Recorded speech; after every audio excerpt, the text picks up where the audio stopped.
Thank you for standing by. My name is Kate, and I will be your conference operator today. At this time, I would like to welcome everyone to the Cboe Global Markets First Quarter Earnings Call. All lines have been placed on mute to prevent any background noise. After the speaker's remarks, there will be a question-and-answer session. If you would like to ask a question during this time, simply press star followed by the number one on your telephone keypad. If you would like to withdraw your question, press star one again. Thank you. I would now like to turn the call over to Ken Hill, Treasurer and Head of Investor Relations. Please go ahead. Good morning, and thank you for joining us for our first quarter earnings conference call. On the call today, Fred Tomczyk, our CEO, and Dave Howson, our Global President, will discuss our performance for the quarter and provide an update on our strategic initiatives. Then, Jill Griebenow, our Chief Financial Officer, will provide an overview of our financial results for the quarter, as well as discuss our 2025 financial outlook. Following their comments, we will open the call to Q&A. Also joining us for Q&A will be Chris Isaacson, our Chief Operating Officer. I'd like to point out that this presentation will include the use of slides. We will be showing the slides and providing commentary on each. A downloadable copy of the slide presentation is available on the Investor Relations portion of our website. During our remarks, we will make some forward-looking statements, which represent our current judgment on what the future may hold. And while we believe these judgments are reasonable, these forward-looking statements are not guarantees of future performance and involve certain assumptions, risks, and uncertainties. Actual outcomes and results may differ materially from what is expressed or implied in any forward-looking statements. Please refer to our filings with the SEC for a full discussion of the factors that may affect any forward-looking statements. We undertake no obligation to publicly update any forward-looking statements, whether as a result of new information, future events, or otherwise after this conference call. During the call this morning, we will be referring to non-GAAP measures as defined and reconciled in our earnings material. Now, I'd like to turn the call over to Fred. Good morning, and thank you for joining us today. Before I dive into our results, I want to express my support for the announced appointment of Craig Donohue as Cboe's new CEO. Craig is a seasoned, visionary leader who brings a wealth of experience to the role and is deeply respected across the industry. The board believes he is the right leader to take Cboe into the future. I'll share more about the planned transition a little later in the call, but let me first recap our strong results. During the first quarter, Cboe grew net revenue 13% year over year to a record $565 million and adjusted diluted earnings per share by 16% to a record $2.50. These results were driven by strong volumes across our derivatives franchise, both in multi-list and our proprietary index option products, strong performance in our cash and spot markets, continued global expansion of our Data Vantage business, and disciplined expense management. While the robust option volumes were especially notable for the quarter, the broad-based results across each category, derivative markets, cash and spot markets, and Data Vantage were strong and contributed to the record quarterly growth. Our derivatives business delivered a record quarter with organic net revenue increasing 16% year over year as traders and investors utilize our flagship VIX and S&P 500 index option products across an ever-changing market environment, helping to respond to geopolitical events, market volatility, and the macroeconomic uncertainty around the globe.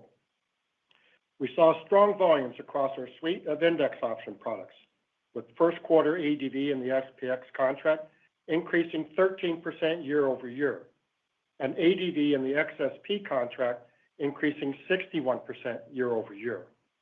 We also saw solid performance in our volatility product suite during the first quarter, with VIX options ADV increasing 33% and VIX futures ADV increasing 13%.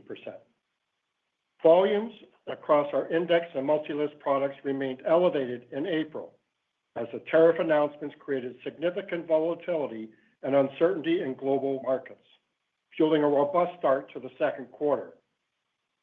Given the secular and cyclical tailwinds in place, we are well positioned as investors continue to utilize options in their portfolio and trading strategies. Our Data Vantage business performed well during the quarter, with organic net revenue increasing 8% year over year. We continue to see durability in this business as we leverage our global network and ecosystem of data and access solutions to drive growth. Our cash and spot markets also performed well during the quarter as organic net revenue increased 10%, driven by healthy trading volumes and growth across all of our regional equities markets. Overall, it was an excellent quarter for both transaction and non-transaction revenue growth to start the year. Looking forward, we remain laser-focused on executing our longer-term strategy, including investing in the continued growth of our core business, global derivatives, increasing recurring revenue opportunities through Data Vantage, harnessing the power of our global network and client base to expand product reach and access, capitalizing on the demand for access to the U.S. capital market, leveraging our superior technology to help drive innovation and product development, and disciplined allocation of resources and capital towards the long-term secular growth trends. As witnessed during the first quarter, our strategic focus is well aligned to the secular trends we see in the capital markets and leverages our core strengths. We see significant opportunity in the Asia-Pacific region, where we see growing demand for our index option products, which serve as an efficient and accessible way to gain exposure to the U.S. market. We see a solid pipeline of clients in the region, and during the first quarter, we onboarded new clients in Korea and Taiwan to offer our proprietary products. We see this as a long-term secular growth trend, and we are excited about the early signs of growth and penetration in this market. Turning to our Data Vantage business, our global footprint continued to help drive results during the quarter. Leveraging Cboe Data Vantage products will be key to helping our Asia-Pacific customers gain the access they need to U.S. markets, and we're working diligently to make that more seamless and accessible. And more recently, we've also seen increased interest for European market data amongst our Asia-Pacific customers, reinforcing the power of our global network to provide our customer base with the data and access they need across global markets. Additionally, we remain focused on product innovation across our ecosystem and unlocking access to U.S. markets for international investors. Whether it be through increased accessibility, new products, or education, we'll continue to help people access the liquidity and efficiency of the U.S. markets while also providing trusted markets in local regions around the world. To that end, in the first quarter, we completed our final equities exchange migration to Cboe Titanium, our best-in-class exchange technology platform. During the recent market turbulence, our exchanges have demonstrated remarkable resilience and reliability, which is critical to our customers. We will continue to invest in our exchange technology platform to help ensure we have durable technology powering our markets and driving innovation for our customers. I'll now turn the call over to Dave to talk in more detail about the business line results. Thanks, Fred. Starting with our derivatives business, net revenues increased a robust 16% to a record $309 million in the first quarter. We saw activity accelerate throughout the period to produce record total options average daily volumes across our 4 options exchanges. Notably, we reached all-time quarterly, monthly, and single-day highs in SPX during the first quarter. XSP, our mini SPX product, reached a new quarterly record, and overall proprietary index options ADV achieved all-time quarterly and monthly highs. Looking a little deeper into the drivers of the record activity, option volumes surged on the back of heightened geopolitical volatility as investors turned to options to help navigate the increasingly uncertain macro outlook. SPX options volumes increased 13% year over year to a record ADV of 3.6 million contracts, while VIX option volumes jumped to almost 33% to an ADV of 948,000 contracts. The growth in our SPX options franchise was led by a continued rise in zero DTE options trading. This was on the back of 2 factors. First was the fast-moving nature of headlines coming from this administration as investors turn to zero-day options to help monetize the increase in intraday volatility. Second was expanded access, with Robinhood rolling out index options to all its customers in late January. Zero DTE option volumes averaged almost 2 million contracts in Q1, up 29% year over year and making up a record 55% share of overall SPX volume. In this headline-driven market, the ability to trade in and out of risk at all hours of the day became ever more important, especially as we expand our customer base internationally. Index option volume in our global trading hours hit a record last quarter, up 36% year over year.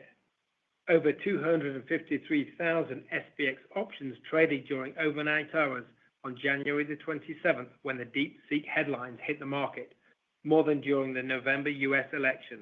That record has since been broken multiple times in April as trade tensions escalated. Outside of our established SPX and VIX franchise, we're also seeing encouraging growth in several new products. Most notably, our new Bitcoin index options, tickers CBTX and MBTX, since their December launch. ETF issuers, in particular, have gravitated toward our products by introducing options-based strategies on Bitcoin. Already, 15 ETFs are using CBTX and MBTX options in their strategies, with more expected to come. MBTX options volumes hit a record high of over 27,000 contracts on March the 31st, equivalent to $527 million in notional. We're excited to expand on our Bitcoin offering with Cboe FTSE Bitcoin Index Futures, which launched on April the 28th. Besides crypto, we also saw a healthy uptick in our corporate bond futures. Open interest in our high-yield futures recently hit a record high of $901 million in notional value, while open interest in our investment-grade futures jumped to $547 million. As credit market volatility picks up, we expect continued growth and adoption in these products.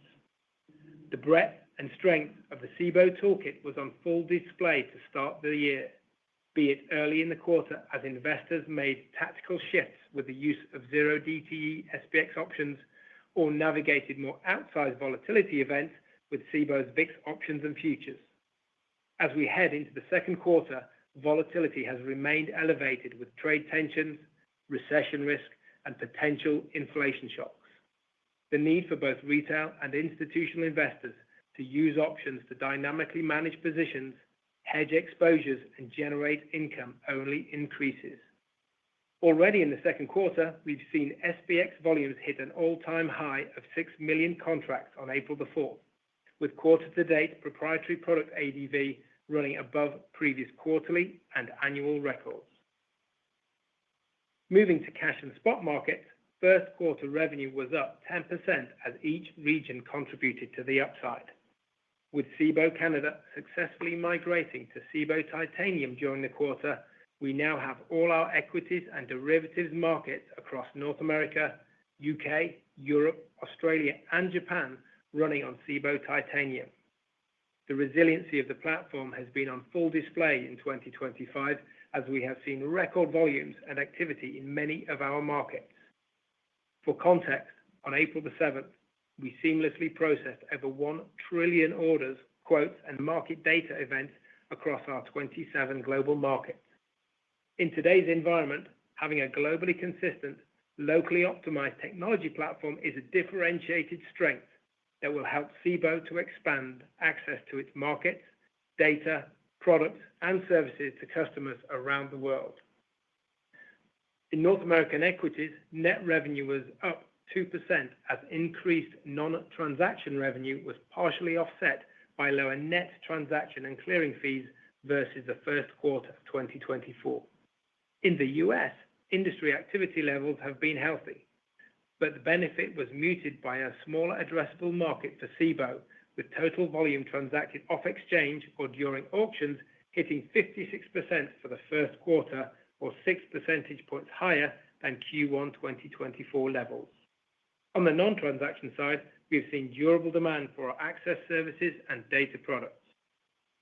Our Europe and Asia Pacific segment delivered the strongest year-over-year percentage growth of any segment for the third quarter in a row, printing an impressive 18% increase, or 22% on a constant currency basis. The increase was driven by higher net transaction and clearing fees, up 30% in the first quarter behind strong industry volumes and solid market share trends. We remain excited about our prospects in these regions, both for the opportunity to grow share in local markets as well as the ability to import activity back to the U.S. given the continued demand by global participants. Turning to Data Vantage, net revenue grew over 8% in the first quarter, with solid increases in all three components of our Data Vantage business: real-time market data, analytics, and indices. Also of note in Q1, we saw new recurring annual contract value, ACV, increase 47% year over year, a strong leading indicator for our business. As we redeploy a greater proportion of our technology resources to revenue-generating activities, we look forward to building on our positive 2025 sales trends. Taking a closer look at some of the first quarter dynamics, 55% of new data sales occurred outside the U.S., with efforts to improve access to the U.S. and European markets for global investors by increasing our APAC sales force, adding more brokers in the region, as well as rounding out our market intelligence group with local expertise. We are looking to lean into this secular trend. We believe getting our data in the hands of more customers around the globe is not only beneficial for our Data Vantage business, but enhances our trading businesses as well. Historically, we have seen customers increase data consumption ahead of implementing trading strategies in new markets. In this case, international investors analyzing and backtesting ahead of putting money to work in the US or Europe. The first quarter showcased the breadth and durability of the Cboe model. We look forward to building on the strong Q1 results and robust start to the second quarter through continued enhancements to our education efforts, broadening access to our markets, and leveraging our differentiated set of products for investors around the world. With that, I will turn the call over to Jill. Thanks, Dave. Cboe posted a record first quarter, with adjusted diluted earnings per share up 16% on a year-over-year basis to $2.50. First quarter results reflected strength across our ecosystem and in each of our business segments. I will provide some high-level takeaways from this quarter's operating results before going through segment results. Our first quarter net revenue increased 13% versus the first quarter of 2024 to finish at $565 million, with each of our categories producing healthy year-over-year growth. Specifically, derivatives markets net revenues grew 16%, cash and spot markets net revenues grew 10%, and Data Vantage net revenues grew over 8%. Adjusted operating expenses of $192 million were roughly flat on a year-over-year basis. Driven by our strong business results and disciplined expense management, adjusted operating EBITDA of $385 million grew 20%, and adjusted operating EBITDA margin expanded by 4.3 percentage points to 68.1% versus the first quarter of 2024. Turning to the key drivers by segment, our press release and the appendix of our slide deck include information detailing the key metrics for our business segments, so I'll provide some highlights for each. The options segment delivered another quarter of record net revenue with 15% year-over-year growth. Total options ADV was up 23%, with a 17% increase in index options volume and a 25% increase in multi-listed options volume. North American equities net revenue increased 2% on a year-over-year basis. Access and capacity fees increased 16% as compared to the first quarter of 2024, partially offset by a 9% decline in net transaction and clearing fees. The Europe and APAC segment produced record net revenue, with an 18% year-over-year increase resulting from strong growth across both transaction and non-transaction revenues. Net transaction and clearing fees were up 30%, while non-transaction revenues were up a combined 8%. Futures net revenue increased 8% from the first quarter of 2024, with higher net transaction and clearing fees reflecting a 13% increase in ADV. And finally, global FX record net revenue increased 16%, driven by higher net transaction and clearing fees. Looking at Cboe's Data Vantage business, net revenues were up over 8% on an organic basis in the first quarter. The ability to match an expanding product set with an increasing global sales presence and cloud distribution capabilities is a compelling combination. We saw this benefit play out more recently with our dedicated cores offering and timestamping services, and we believe the future remains bright as we plan to continue to redeploy technology resources to revenue-enhancing activities. Turning to expenses, total adjusted operating expenses were $192 million for the quarter and roughly flat on a year-over-year basis.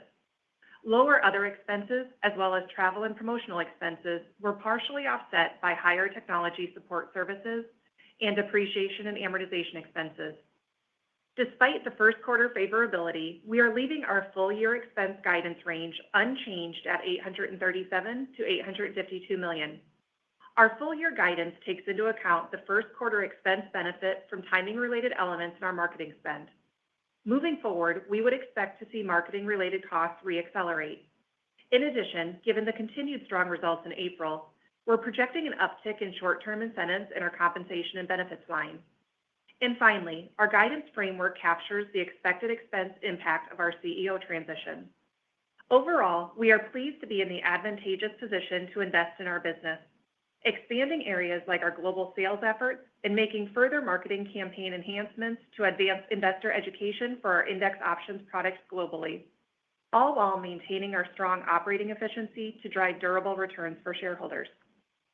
Looking at our 2025 guidance more broadly on slide 16, we are increasing our full-year total organic net revenue growth guidance range to mid to high single digits from mid-single digits, given the robust start to the year and confidence we have in our markets and products to provide utility to customers moving forward. We are reaffirming our Data Vantage organic net revenue growth range of mid to high single digits on the back of solid first quarter results. And as mentioned, we are reaffirming our full-year adjusted expense guidance range of $837 to $852 million.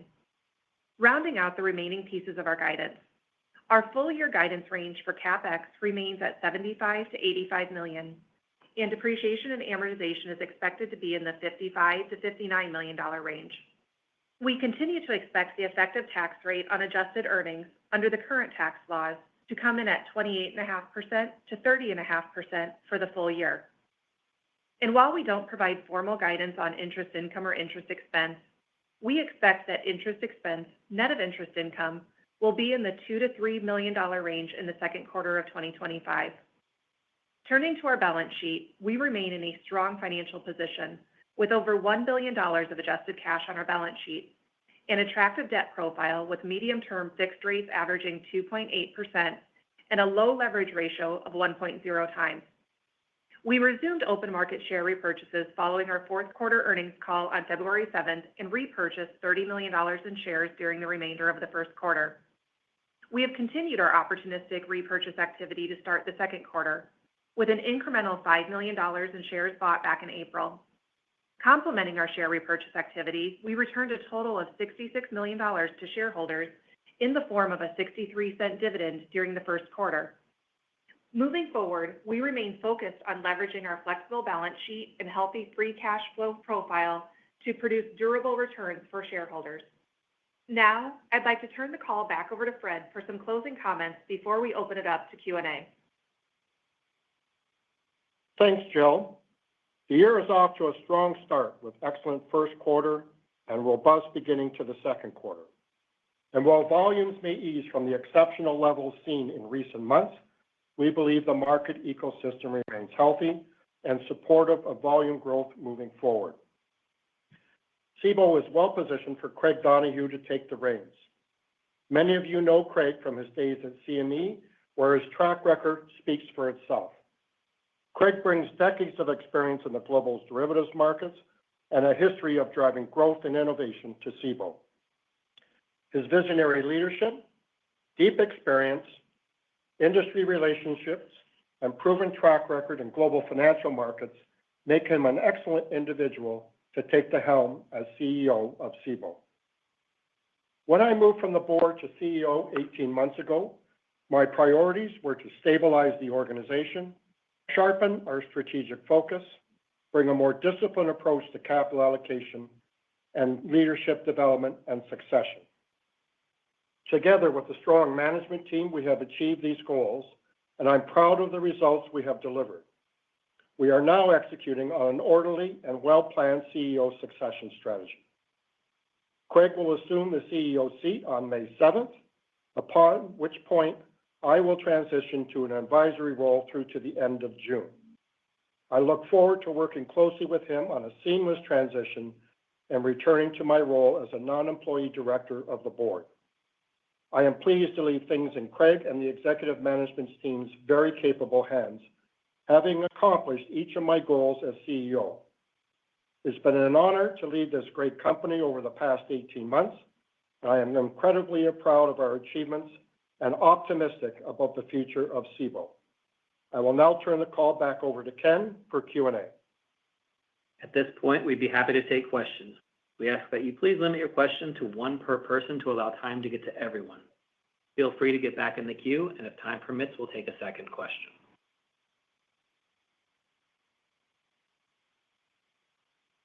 Your first question comes from the line of Patrick Moley with Piper Sandler. Your line is open. Yes, good morning. How are you all doing? Great. So my question was on the appointment of Mr. Donahoe as CEO. Fred, you touched on it a little bit. Was hoping you could just elaborate maybe on what the CEO search process looked like and the decision to ultimately choose Mr. Donahoe, and then specifically, outside of his experience leading a publicly traded U.S. exchange, what sort of skills or qualities did you and the board feel like he possessed that made him the right person for the job? Thanks. Okay. And it's Donahue, not Donahoe, but anyway, we'll stop there. I mean, the process has been going on for quite a while. I mean, at the board level, our board is very much focused on strategy, risk management, and also on leadership development and succession. So that's a top priority. It's been discussed over my whole tenure at literally every meeting. The process was very thoughtful, very disciplined. It looked at both internal candidates, and the board also wanted to consider external candidates. Obviously, we had certain characteristics where we were looking at, and Craig ticked all those boxes with a combination of his global derivatives experience, his previous CEO experience, his strong track record of success, and his reputation throughout the industry and with regulators and shareholders and things like that. So at the end of the day, the board, after considerable deliberation, thought that Craig was the right person for Cboe at this time.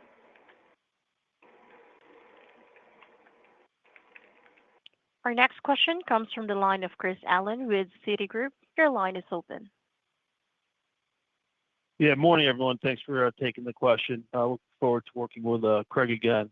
As you pointed out in the release announcement, Craig handled $20 billion of deals for CME. So I'm wondering how you're framing the inorganic growth opportunities moving forward, whether anything's changed on that front, and how do you view the environment from that perspective? As I said, we've built up a strong balance sheet. We've taken a very disciplined approach to capital allocation. We've sharpened our organic strategy, and we're actually returning capital through dividends and opportunistic share repurchases. Obviously, we're sitting on a fair bit of cash, as everyone recognizes. I think the company's in a good position to consider all of its options. One of the things that interested Craig in this role is all of those things in Cboe's position in the market. And as we look forward, he's very much focused on growing the company, both organically and to a certain extent inorganically. But we'll be very much focused on doing things that make strategic and financial sense and move the needle and create value in the long term for our shareholders. That's really what his focus is coming in. And we just think he's the right person to take us forward at this time. Our next question comes from the line of Ben Budish with Barclays. Your line is open. Hi, good morning, and thank you for taking the question. I was wondering if you could dig into retail a little bit more. I think on the last earnings call, you said you called out faster adoption of index options than expected at Robinhood. It looks like the SPX volumes were quite robust in the quarter. So curious if you could give us any updates. Curious on Robinhood in particular, but also retail broadly. How is retail sort of responding in April versus maybe institutional? What kind of behavior you're seeing there? Thank you. Yeah, thanks, Ben, for the question. As you point out, great Q1, really good engagement. As we mentioned in February, Robinhood came on board quicker than we expected, and the ramp-up was greater than we'd expected. We saw good utilization across the toolkit there, with the majority of the activity in SPX. And really, I guess I'll take the opportunity to talk a little bit about the characteristics that we've seen from retail in Q1 and that has prevailed throughout Q2, just to give you a flavor and a setup for what we might expect going forward. First comment I would make is that retail behavior has been remarkably disciplined. Now, what do I mean by that? We're looking at the strategies they deploy when they're opening trades. 95% of those in SPX 0 DTE are what we call capped risks, where the maximum loss is known at the point of entry. But what we've seen throughout Q1 and indeed in the start of April, when we see these extreme volatility spikes, we see retail investors remain engaged but take a really disciplined approach around their approach to the markets. And that means they make up less of the volume increases around those volatility spikes. But the key point here is that, as we've seen in points of history, we see retail come back after those extreme volatility spikes have abated, whether that be COVID-19, August of last year, or indeed the start of April. And so what we've seen from an exchange perspective there actually really marries up with what we're hearing from our customers, and you're hearing from some of our customers on their earnings call, which is that retail remained engaged and remained really quite successful throughout the Q1 into Q2. And when we look at the outlook, and we look back at that disciplined approach that retail are taking, we really have a constructive view for the ongoing retail engagement in our volatility toolkit. Your next question comes from the line of Dan Fannon with Jefferies LLC. Your line is open. Thanks. Good morning. So Asia has been a particular focus of growth. You highlighted a few regions where you're seeing some success. Can you talk about the level of investment that you're putting into that region, where you sit in terms of salespeople and platforms that you're either on or trying to basically contextualize what the opportunity is in terms of additional platforms for you to access? Yeah, absolutely.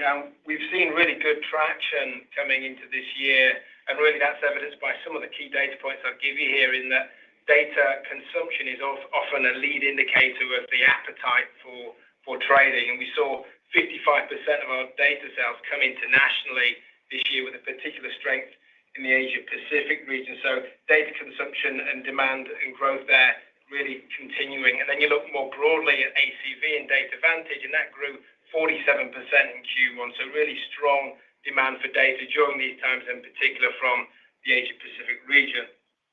Then when we look at the brokerage firms across the region, whether that be Korea, Taiwan, Thailand, Malaysia, we're seeing some really good onboarding through the direct channels, with customers coming on board in Q1 from Korea, for example, with more to come in Q2 and Q3. So that demand remaining and that need to provide access to the US pool of equity vol risk that we have here at Cboe really, really persisting. In terms of our investment there, obviously that's all within the expense guides that we've given, but it's really around new salespeople. We've got boots on the ground, natural language speakers in a variety of countries now, Singapore, Hong Kong, Japan, who will also travel within the region. Then we've got marketing efforts, particular digital channel marketing that we're really focusing on, seeing some good returns there. And then it's about education and market intelligence. We've hired some really great people to work with Mandy Zhu in New York, out there in the region to really promote and really talk about the product sets and the utilization. And I guess the last thing I'll say there is that we see direct engagement, but also indirect engagement with local, for example, Korean customers launching buffer protect products in the market. So direct and indirect interest in our volatility toolkit really coming from the region. So remain optimistic for our outlook there. Your next question comes from the line of Alex Kramm with UBS. Your line is open. Yes. Hey, good morning, everyone. I guess I want to follow up on Ben's question from earlier, partially on the retail, but really an observation in the second quarter so far that your index volumes, while they're up a lot quarter over quarter and year over year, they're lagging probably some other markets out there, equities, futures, etc. So just wondering, is that really a function of what you spoke about earlier, your retail exposure and maybe more discipline, or are there other drivers maybe on the institutional side that may have not favored index options much relative to other, I guess, ways to express risk management? Yeah, hey Alex, certainly what we liked April, it was our second highest SPX month, certainly after our first highest SPX month in March there. For us, what we see, as you mentioned there, that institutional engagement, and on those extreme volatility days I mentioned before, that's when we see institutional also really step up on those days. They're adjusting and repositioning their portfolios for the longer term. And we see really good market share when we look at SPX options versus the rest of the S&P complex, whether that be the E-mini options or the SPY options there. We still see good traction and good market share holding. So no real concerns from kind of the engagement from institutional in the overall platform. And then you just look at the macro setup for the rest of the year. You look at uncertainty on the policy front, on the economy, the elevated fixed term structure. It's a necessity to manage your portfolio and hedge risk in the largest equity vol pool in the world, which is SPX options. Your next question comes from the line of Kyle Voigt with KBW. Your line is open. Hi, good morning, everyone. If I could ask a question on capital return.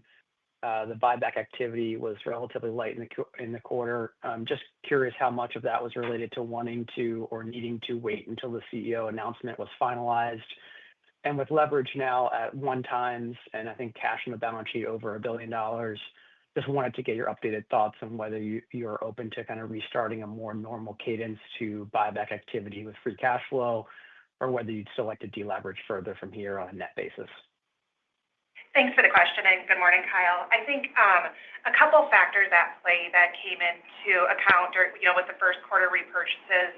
We've messaged that we'll be opportunistic, and just to remind you, we were actually locked out of the market until the February 7th earnings call, so couldn't actually be in there, let's call it the first 6 months of 2025. And then also the stock's doing well. So also, during 2025, we've hit a new all-time high share price. So really being opportunistic, taking a very long-term view as it relates to share repurchase activity. But I think, with the dry powder we do have, it's a great position to be in that, especially in these market conditions, if we do sense weakness in the share price, we can get in there behind it and, buy quite a few shares back. As to, prioritizing capital towards delevering, I would say no. Would look at share repurchases prior to delevering. As you mentioned, leverage ratio 1.0 times. And if you look at the stack of debt we have outstanding, it's 3 tranches of fixed rate senior notes, average around 2.8%. So in this environment, definitely would see a higher return on share repurchases as opposed to prioritizing delevering.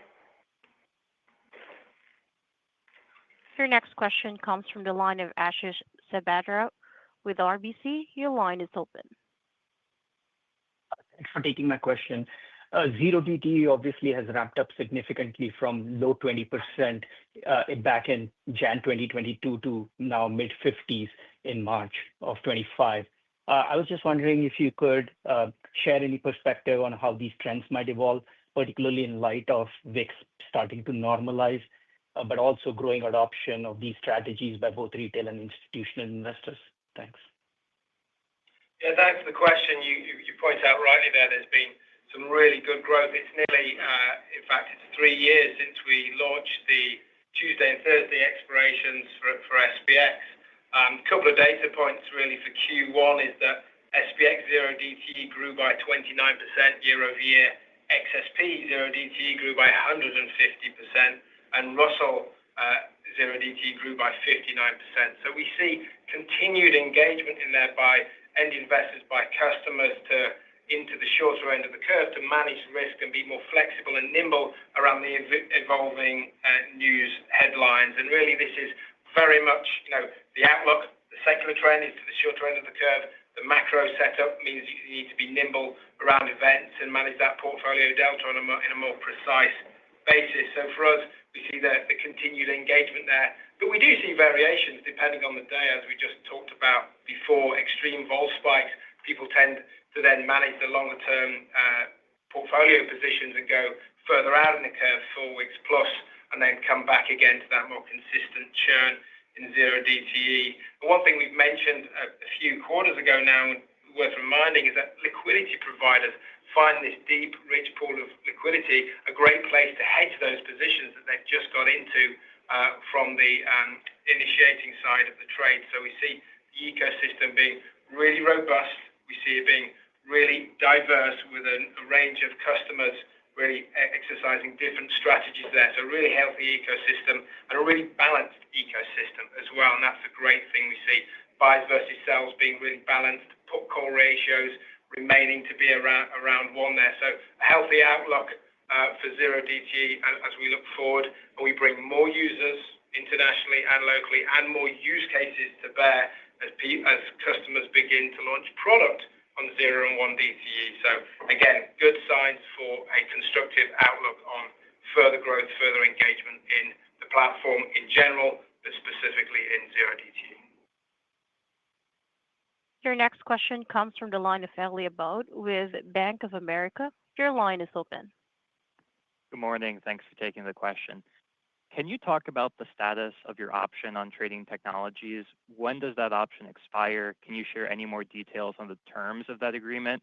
And then, is there any strategic value in having more screen real estate and a larger pre-trade footprint for Cboe? Just as it relates to the option itself, can clarify that we have not exercised the option, and also the option has not expired. Beyond that, don't have much to share on that. Obviously, we look at things that make strategic and financial sense. But again, the option hasn't expired, and we have not exercised it.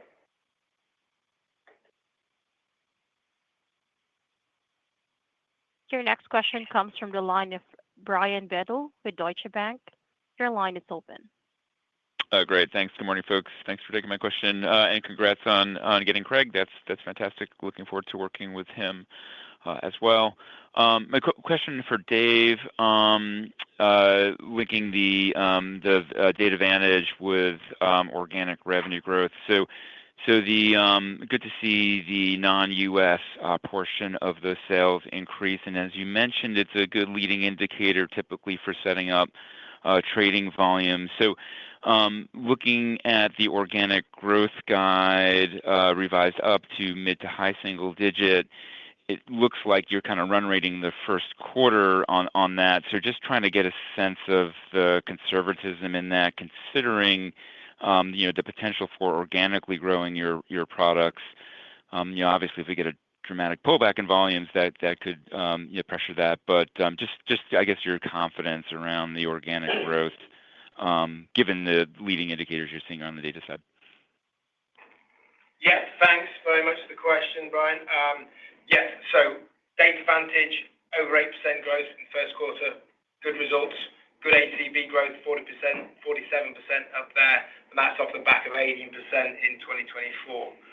Predicting the future is tough, and particularly in today's macro setup. So we've taken a good view based on what we see for the rest of the year, and that's something we'll update each quarter as we go through. But as with the other questions on the call, we see good setup for the secular trends coming together with a macro setup to give us plenty of avenues to explore for incremental organic growth internationally with retail, options, product innovation more generally. So we've got a constructive outlook, as I mentioned, for the rest of the year, and guides are exactly that. They are guides, and we'll update them each quarter as we go. Your next question comes from the line of Owen Lau with Oppenheimer. Your line is open. Hi, good morning. Thank you for taking my questions. So for your expense guidance, I hear that your comm and marketing expense will increase in out quarters but your comp ratio in the first quarter was like, based on my math, was like 20.6%. I'm just wondering how we should think about the more normalized comp ratio, excluding the strong April revenue performance, and how much conservatism you have baked into your expense guidance. Thanks a lot. I would say, as we alluded to, keeping the expense guidance as it stands. Part of that is due to, again, just timing that occurred with first quarter spend and planned timing that's coming for Q2, 3, and 4, very much in line with our initial year estimates there as to the amounts, the timing. The piece that I think is variable from an expense perspective is we did have a fantastic start to the year, very strong first quarter, coupled with an also very strong April. So what that does is it's the short-term incentive accrual that I would expect to see an uplift in over the course of the year, particularly for April and into Q2. But again, that is well within the confines of the initial year expense guidance that we set. So we'll continue to monitor this, come back in early August with any updates there, but feel pretty confident with that expense guide range that we've set at the beginning of the year and it held for this quarter. All right, thanks. Your next question comes from the line of Michael Cyprys with Morgan Stanley. Your line is open. Good morning. Thanks for taking the question. Just wanted to ask about retail. Curious your thoughts around taking the zero DTE success and bringing that to intraday options. Just curious what's your appetite for that, what hurdles might need to be overcome, and your sort of thoughts on how you might approach that. And then just more broadly on retail, as you look at the product toolkit that you have today, just curious where you're most excited about for what's next to come with retail, with the existing toolkit, what new innovations might you be able to bring to the marketplace, and curious your views on prediction markets and to what extent might Cboe have interest in capturing the retail interest from that. Any particular categories that may be more interesting to you than others? Thank you. Great. Thanks, Michael. You got a 3-for-1 in that question there. So we'll go through them as they came. Intraday options is something obviously we talk about, as with many things that we talk about with customers in terms of incremental exposures. For us at the moment, the runway for new users and use cases in the existing ecosystem volatility toolkit in particular is healthy. We've got a lot of wood to chop there. So it's not something we're actively looking at this point. In terms of most excited about for retail, I think it goes back to the earlier responses as well. It's the disciplined approach that we see coming through from retail, that really considered approach to high volatility environments and volatility spikes as we go through there.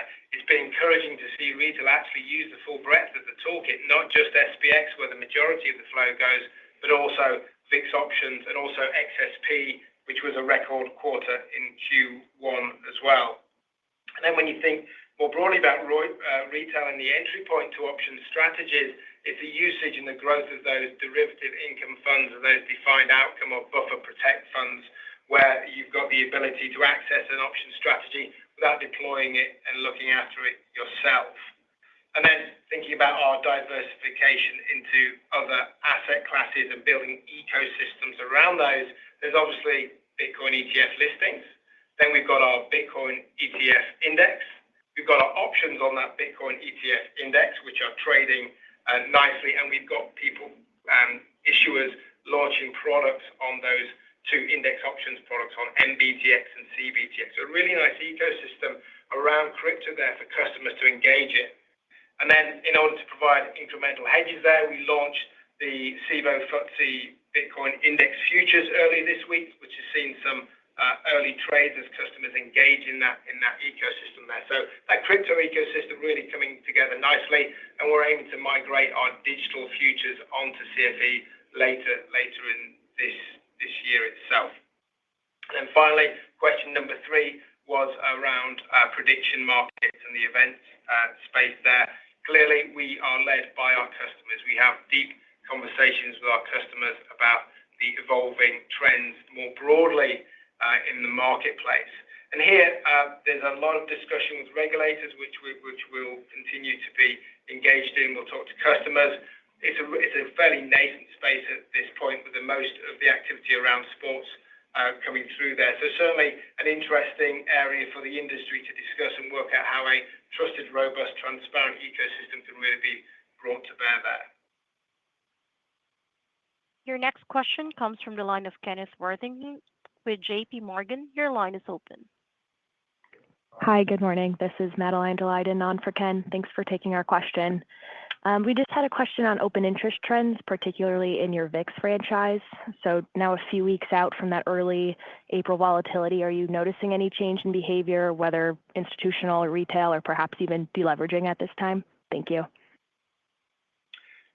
VIX open interest details I don't have at my fingertips at this point. What we have seen in the VIX options and futures complexes, particularly in the start of Q1, is strong engagement around VIX call and call spreads, which allowed customers to position themselves for tail risk. And then later on, say in April, we saw monetization of those hedges and rolling of those hedges. So it's really modulating depending on the environment as customers flex between the toolkit of whether it be VIX options and futures or the SPX product set, and it moves in a very fluid manner as throughout time, depending on the market environment and the outlook. So we can get you the volume, the open interest numbers, but really it's about the toolkit and the moving between the products and the activity there that is a key thing to focus on. Your next question comes from the line of Anthony Carbon with Goldman Sachs. Your line is open. Hi, good morning, everyone. This is Anthony on for Alex.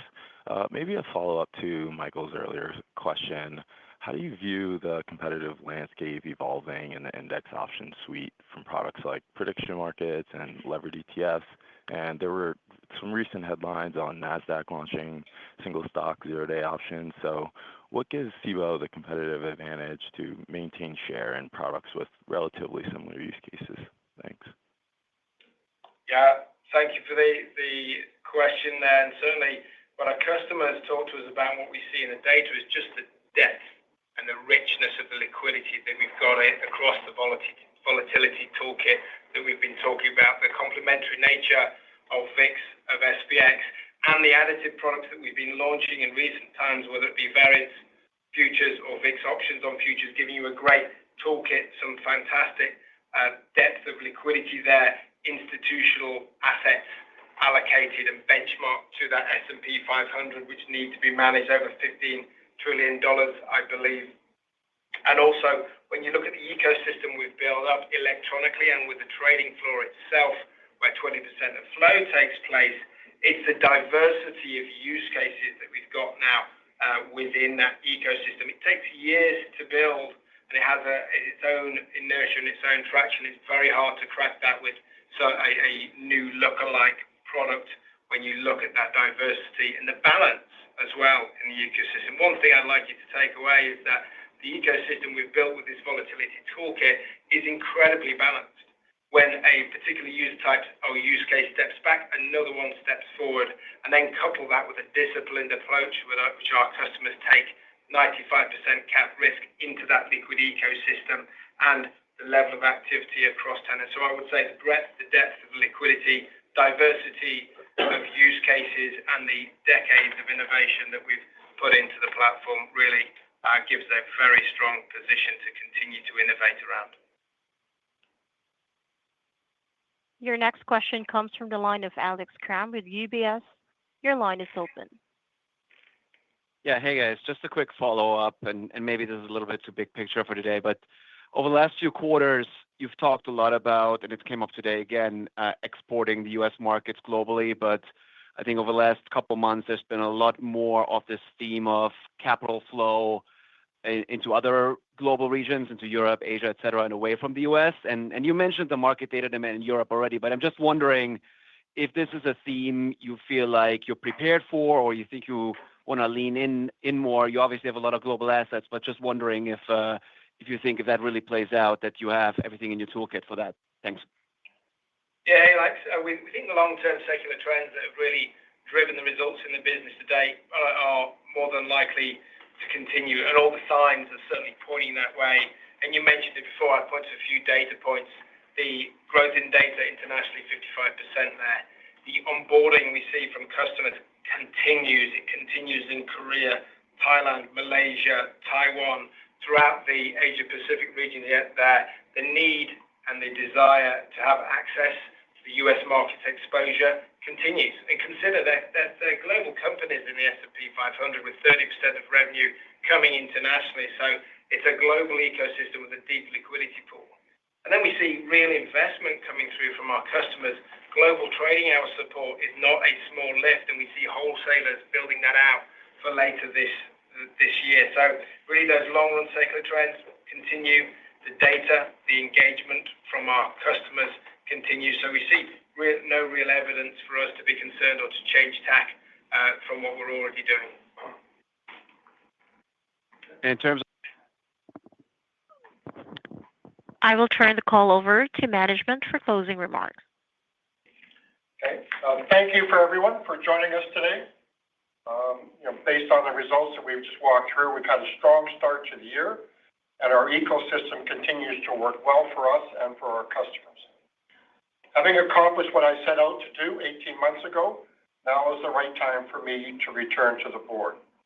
I'm optimistic about the future of Cboe. We have a strong management team, a clear strategic focus, strong balance sheet and financial position, and we're now bringing in a strong and experienced successor in Craig Donohue. I wish everyone the best. Thank you. Ladies and gentlemen, that concludes today's call. Thank you all for joining. You may now disconnect.